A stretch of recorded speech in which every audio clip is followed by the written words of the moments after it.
Good afternoon.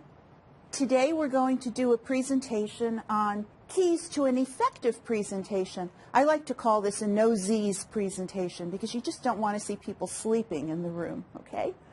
Objectives. By the end of this workshop, you should be able to identify the characteristics of an effective presentation, describe strategies for reducing pre-session nervousness on the part of the speaker, identify appropriate opening activities to engage the group's interest, explain approaches to organizing content, and describe strategies for an effective closing of your presentation.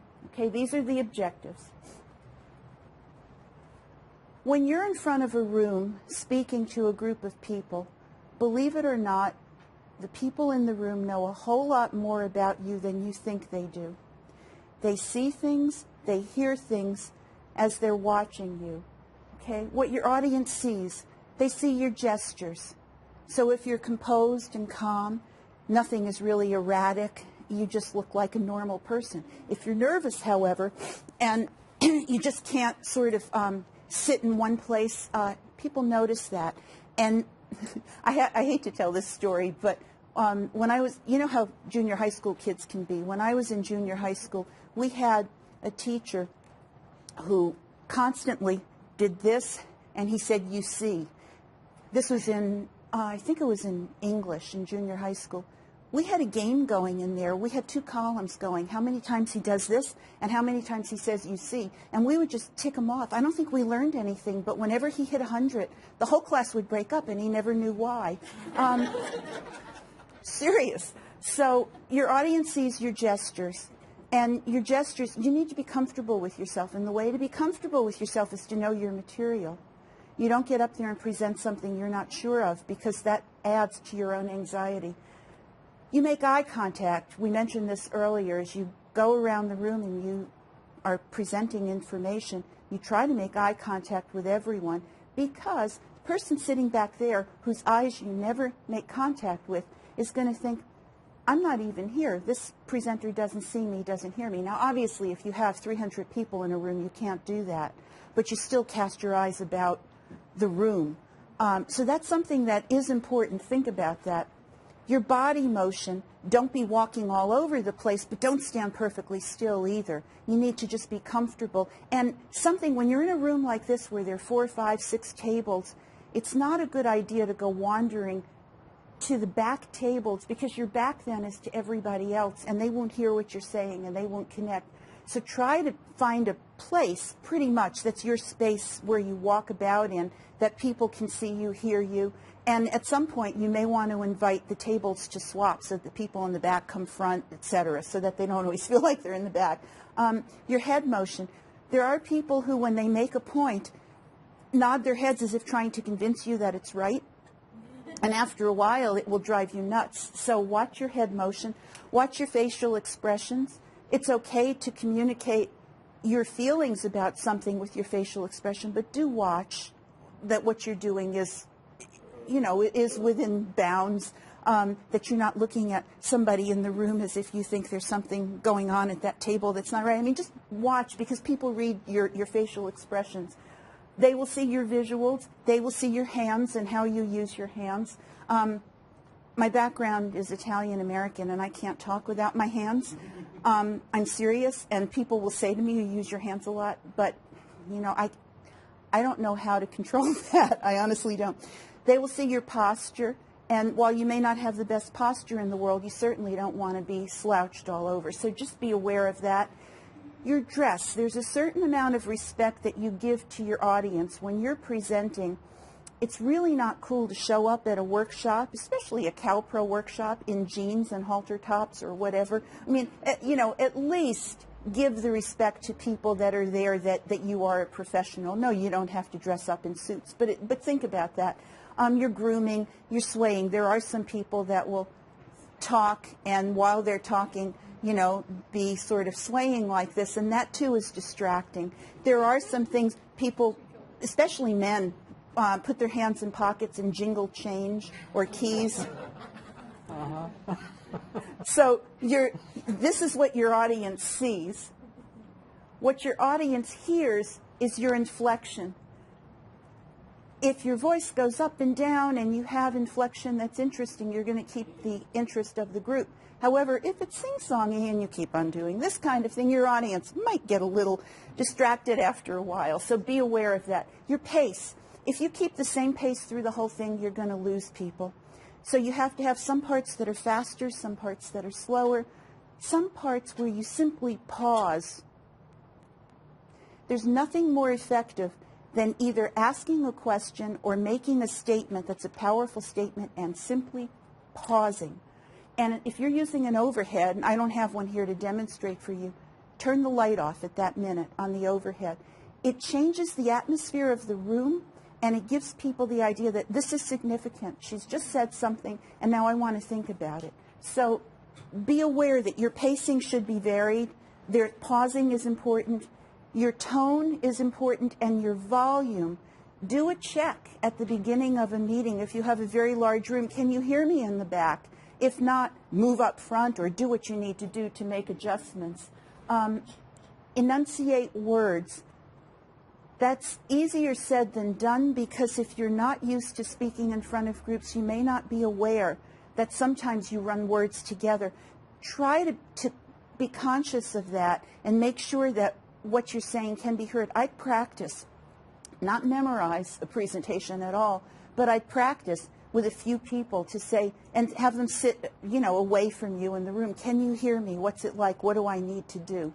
One of the that was a perfect segue. I go, watch the ums and the ahs and the you knows. What it is what they are places that give us a chance to collect our thoughts and go on to the next thought. And it's a natural thing, and most of us do it. I use more than I should. But if you use it all the time, again, people will start noticing that and start counting it. John and I did this presentation a few years ago, and as soon as I got to this part with the somebody in the audience afterwards said that was it. She lost it at that point, and all she did was count the number of ums, and she told me how many I'd said at the end of the presentation. Jargon and acronyms, they're okay in your field. If you use them, you must spell them out, and you've got to make sure that people know what they are, but don't overuse them. That's something that's really important, because after a while, people just tune out. I had one person come up to us, this was years ago, at a workshop we were doing, and said, there was so much alphabet soup in this that I'm just drowning in the soup. So watch for that. Simple words, simple sentences are the most direct, and they're going to get your points across. And as we said earlier, humor is extremely important. But what does your audience know about you that you don't realize that they know about you? They know if you speak clearly. They know if you think logically, because unless you're reading something, you're presenting in some kind of a sequence, and they can tell whether or not you think logically. They know whether you can organize and plan your work, because that's evident in your presentation.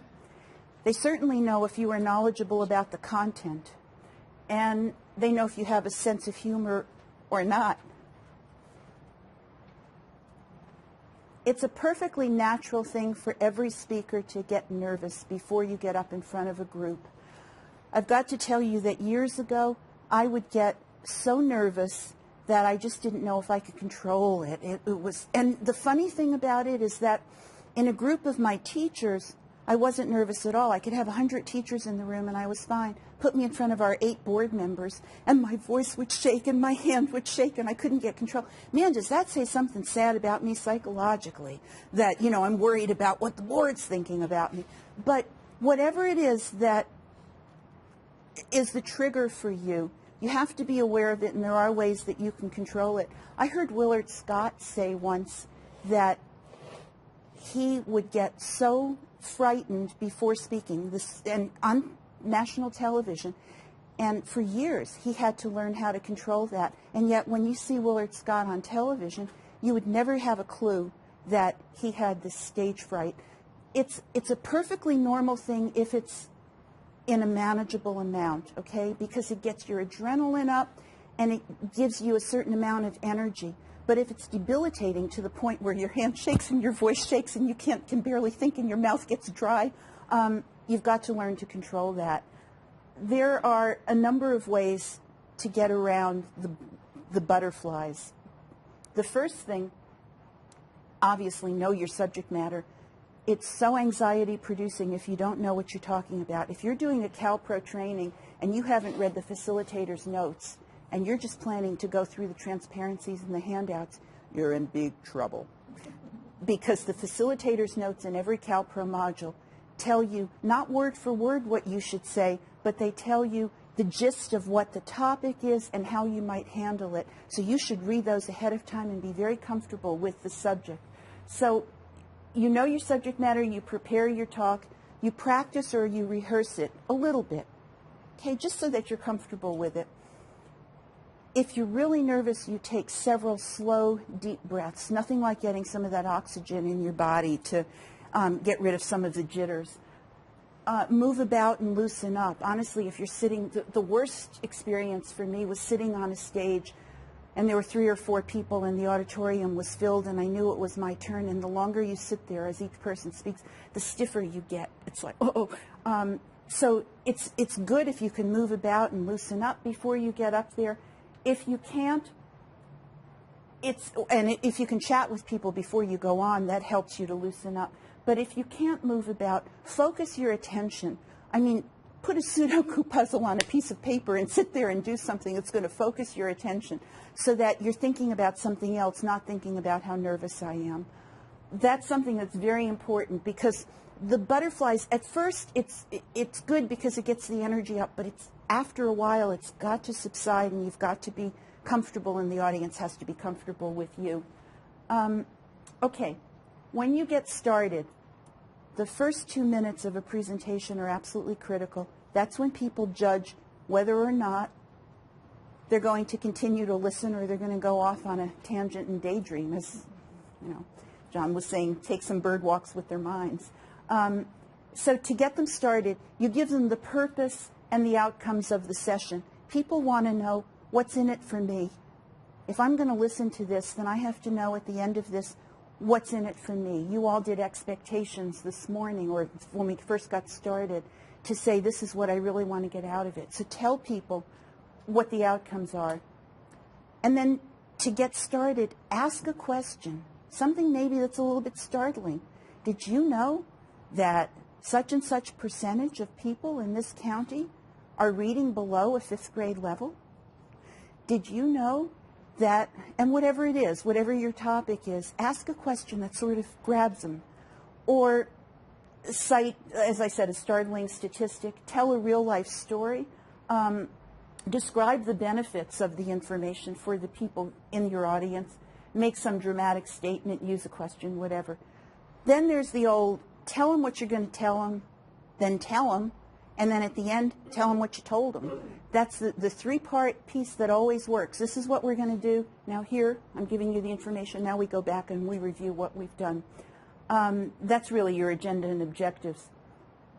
Establish your own credibility. If you're talking about a topic that perhaps your audience isn't sure whether or not you're an expert on it, you're talking about how to work with adults with learning disabilities, tell them your background in that, because that will immediately establish credibility that, yeah, the information you're giving me is okay. Know your audience. Now, when you're doing CALPRO workshops, your audience is adult education teachers and administrators, and since that's the body of, the population you all come from, you know your audience, but relate what you're doing to what makes it applicable for them and practical for them. Okay, what about telling jokes when you get started? How many speakers get up and they tell a joke to sort of grab the audience attention, and then they go on to their topic, and there's absolutely no relationship between the joke and the topic?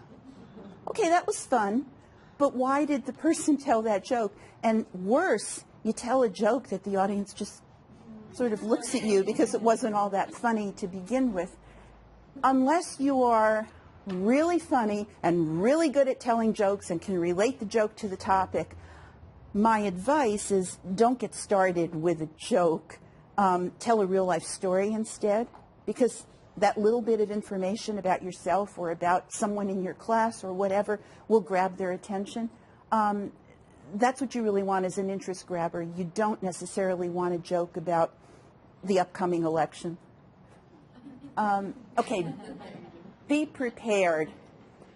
Know your audience and identify the audience hooks. I would joke around with my teachers and say, to really be effective with your students, you have to be a hooker.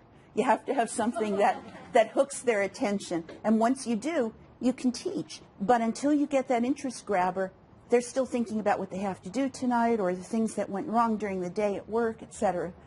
Identify objectives and agenda to fit the time frame. And nobody ever sticks absolutely to the agenda that's or to the time that's in front of you. Sometimes you get into a discussion and you need to give it a little bit more time, but then you have to be able to adjust that yourselves as you're going along so that you cover the material and you don't give an undue amount of time to any one part of your presentation. Identify the main points that you will make. There's the old KISS, keep it simple, stupid. There was something else. Keep it sweet and simple, short and sweet, whatever. Identify support for each main point, and then organize your material in a logical sequence, and use something to keep you focused. I use PowerPoint, and you can put notes on PowerPoint if you want, but you can use note cards if you're speaking without electronic aids. But you need something to keep you focused. Approaches to organizing the material. You can be descriptive, okay, what is it? What does it do? Whatever your topic is. Or you can talk about events in a timeline. What happened, why, so what. You can do the scientific approach where you give a question or a hypothesis and then you try to show what the findings are in terms of an approach, results, conclusions. You can do problem solving. You can do cause and effect. If this happens, then what was the cause, or if this is the cause, what might be an effect. You can do a progress report, or you can do the tell them what you're going to tell them, and then tell them what you told them. So there's different ways to organize your material. Fortunately for you all doing CALPRO workshops, the material is pretty much laid out for you, so you don't have to worry so much about the approach, but this is good information for you to know. And then there's the 4S formula. Keep it short, simple, make sure that you're using strong language. By that I mean active voice. There's such a difference in saying, we prepared the agenda and the agenda was prepared by so-and-so. Because if you use all passive voice throughout, it's just sort of a downer. People don't hear it as much as an active voice that tells you what's really going on. And then be sincere. That makes up a good talk. Now, before I get to the big finish, how you end a session, I want to tell you about some of the things that have happened to me for real, in real life in speaking, because these stories really do help you to remember the kinds of things that can go wrong and how you deal with them. This was probably 20-some years ago. I was speaking, my home state is Maryland, and I was speaking at the Maryland Association of Teacher Educators. We had about 400 people in the room. I was keynoting the topic on how adults learn, and we were at a brand new hotel in southern Maryland. I think we may have been the first group or one of the first groups ever to use this hotel. I was introduced, I got up to speak, and I got through about 3 sentences, and the fire alarm went off.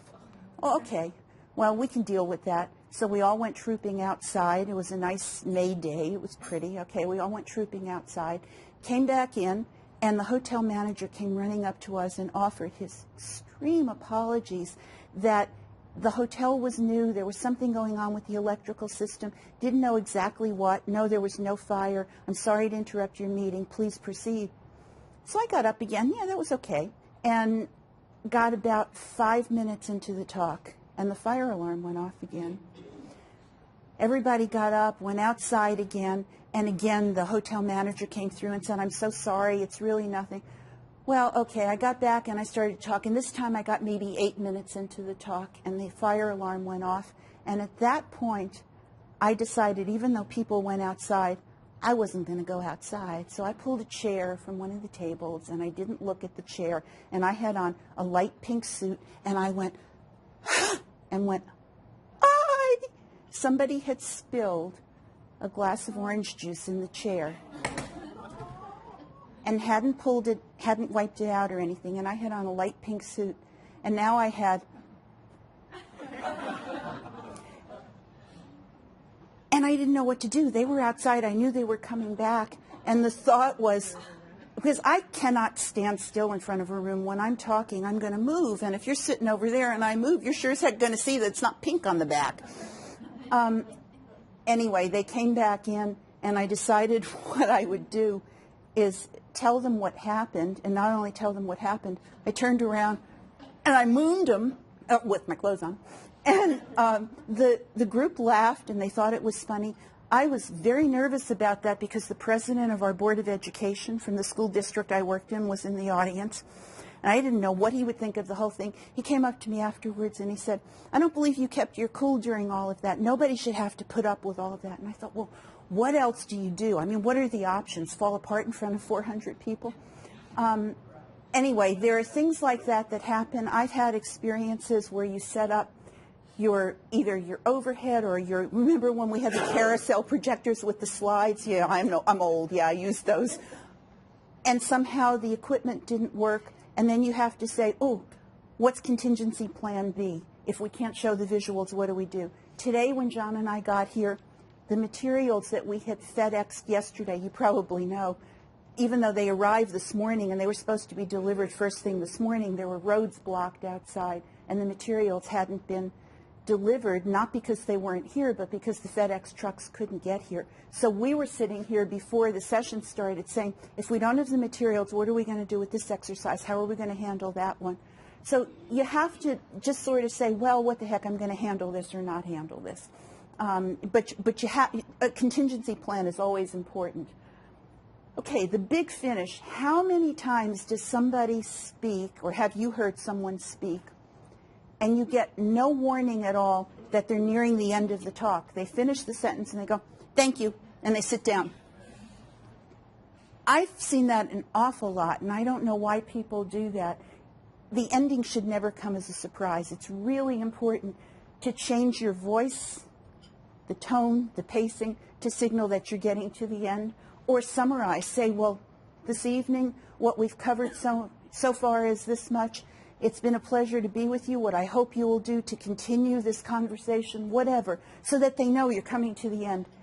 Tell a story, use a quotation, issue a challenge to them. And so I challenge you today, now that we've talked about presentation and facilitation skills, is to go back to the workshops that you're doing and do the best darn job that you, whatever. Issue a challenge, okay?